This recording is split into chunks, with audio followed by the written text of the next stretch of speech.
Hello students, welcome back.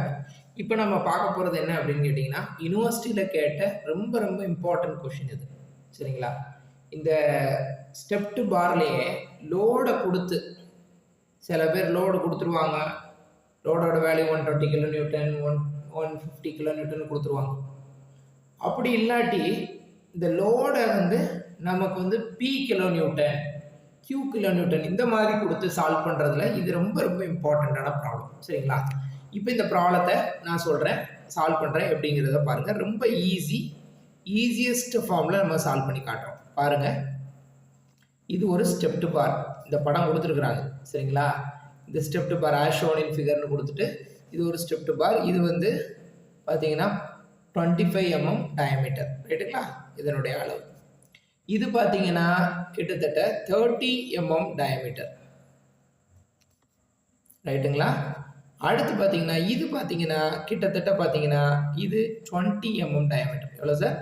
20 mm diameter. ரைட்டுங்களா? Diameter. ரைட்டுங்களா? So இந்த பாரை கொடுத்துட்டு அவங்க என்ன பண்ணுவாங்க, அடுத்த ஆட்டோமேட்டிக்காக லோடு கொடுத்துருவாங்க. லோடு கொடுக்குறது ரொம்ப ஜாக்கிரதையாக பாருங்கள். லோடை சால்வ் பண்ணுற ப்ராப்ளம் இது. பார்த்தீங்கன்னா லோடு எவ்வளோ கொடுத்துருக்குறாங்க அப்படின்னு கேட்டிங்கன்னா 130 கிலோ நியூட்டன். ரொம்ப வேகமாக நம்ம சால்வ் பண்ணிடுவோம். 50 கிலோ நியூட்டன், 130 கிலோ நியூட்டன் கொடுக்குறாங்க, 50 கிலோ நியூட்டன் கொடுக்குறாங்க. நார்மலாக கொடுத்துருந்தா ஈஸியாக இருக்கும். இப்போ இந்த லோடு கொடுத்ததுனால நிறைய ஸ்டூடெண்ட்ஸ் பயந்துருவீங்க.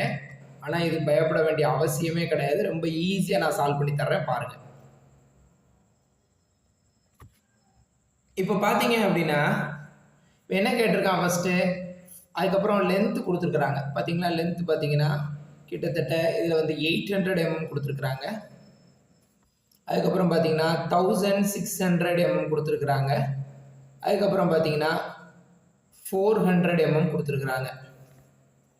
ஸோ லென்த்து கொடுத்துட்டாங்க, டயமீட்டர் கொடுத்துட்டாங்க, அதில் ஏற்படக்கூடிய லோடும் கொடுத்துட்டாங்க. ஸோ இந்த படத்துக்கு ஏ, பி, சி, டின்னு ஆல்ஃபபெட்ஸும் கொடுத்துட்டாங்க. ஸோ இந்த ப்ராப்ளத்தில் என்ன கேட்டிருக்கான், வேல்யூ ஆஃப் பி, இந்த லோடை எனக்கு சொல்லு அப்படின்னு கேட்டான். And change in length of each component, ஒவ்வொரு இதுக்கும் டெல்டா எல் என்னன்னு சொல்லு, இதுக்கு டெல்டா எல் என்னன்னு சொல்லு, இதுக்கு டெல்டா எல் என்னன்னு சொல்லு, இதுக்கு டெல்டா எல் என்னன்னு சொல்லுன்னு சொல்லியிருக்கான். ஸோ நான் இந்த ப்ராப்ளத்தை சுற்றி வளைச்சு பார்க்க விரும்பலை, ரொம்ப சிம்பிளாக சொல்கிறேன். உங்களுக்கு ஏற்கனவே தெரியும். இப்போ எக்ஸாம்பிளுக்கு ஏபின்னு எடுத்துக்கிடுவோம். ஒரு எப்படி செய்கிறதுன்னு ஒரு ஓவர்வியூ காட்டுறேன். Delta L is equal to PL by AE நம்ம ஃபார்முலா. ரைட்டுங்களா? Delta L is equal to PL by ஏஇங்கிறது ஃபார்முலா. அவ்வளோதான். இந்த லென்த்து 800 mm கொடுத்துட்டான். அதுக்கப்புறம் ஏரியாவுக்கு இந்த 25 mm டயமீட்டர் கொடுத்துருக்காங்க. அப்போ என்ன பண்ணுவீங்க, ஏரியாவுக்கு ஃபார்முலா என்ன, π/4 d² போட்டால் 25² போட்டால் ஏரியா கிடச்சிடும். அடுத்து பார்த்தீங்கன்னா டெல்டா எல் என்னன்னு கண்டுபிடிக்கணும். அப்போது ஏ தெரிஞ்சிருச்சு. யங்ஸ் மாடுலஸ் கொடுத்துருக்குறாங்களா அப்படின்னு பார்த்தீங்கன்னா இதில் யங்ஸ் மாடுலஸ் பார்த்தீங்கன்னா 2 × 10⁵ E is equal to 2 × 10⁵ Nm/mm² அப்படின்னு கொடுத்துருந்தா நீங்கள் அந்த வேல்யூ எழுதுங்க. கொடுக்கல அப்படின்னா நீங்கள் இந்த வேல்யூவை ரெகுலராக நான் வச்சுக்கோங்க. 2 × 10⁵ Nm/mm² அப்படிங்கிறத நான் வச்சுக்கோங்க. சரிங்களா? ஸோ இப்போ பார்த்தீங்கன்னா உங்களுக்கு 2 × 10⁵ Nm/mm² கொடுத்துருங்க. இப்போ பார்த்தீங்கன்னா நமக்கு என்னென்ன இருக்குது, ஏ π/4 d² போட்டுடலாம், கண்டுபிடிச்சிடலாம். இ கொடுத்துட்டாங்க. கொடுத்துருந்தா பிரச்சனை இல்லை, கொடுக்காட்டியும் நம்ம எழுதிக்கலாம் இதே வேல்யூவை. அது மாதிரி எல் தெரியும். டெல்டா எல் கண்டுபிடிக்கிறதுக்கு ஒரே ஒரு பிரச்சனை இருக்குது, பி வேல்யூ கண்டுபிடிக்கணும். டெல்டா எல் கண்டுபிடிக்கிறதுக்கு பி வேல்யூ மட்டும் நம்ம கண்டுபிடிக்கணும். ஸோ இது டெல்டா எல் ஓவரால் கிடையாது, நல்லா கவனிச்சுக்கோங்க. இது டெல்டா எல் ஃபார் ஏபிங்கிற இடத்துல உள்ள டெல்டா எல். அப்போ பி வேல்யூ நம்ம கண்டுபிடிக்கணும். பி வேல்யூ கண்டுபிடிக்கணும் அப்படின்னா இந்த ஃபோர்ஸ் மட்டும் ஆக்ட் ஆகலை, பிங்கிற ஃபோர்ஸ் மட்டும் ஆக்ட் ஆகலை.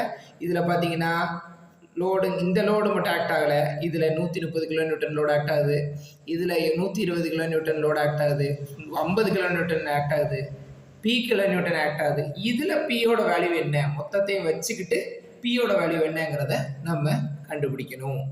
ஸோ ஓவரால் நம்ம இதை டெல்டா எல்ல கண்டுபிடிக்கிறதுக்கு ஓவரால்னு சொல்லக்கூடாது, இண்டிவிஜுவலாக டெல்டா எல்லாம் கண்டுபிடிக்கிறதுக்கு என்ன வழி அப்படிங்கிறத நான் இப்போ சொல்ல போகிறேன். ஸோ நம்ம இப்போ ப்ராப்ளம் பார்க்கலாமா?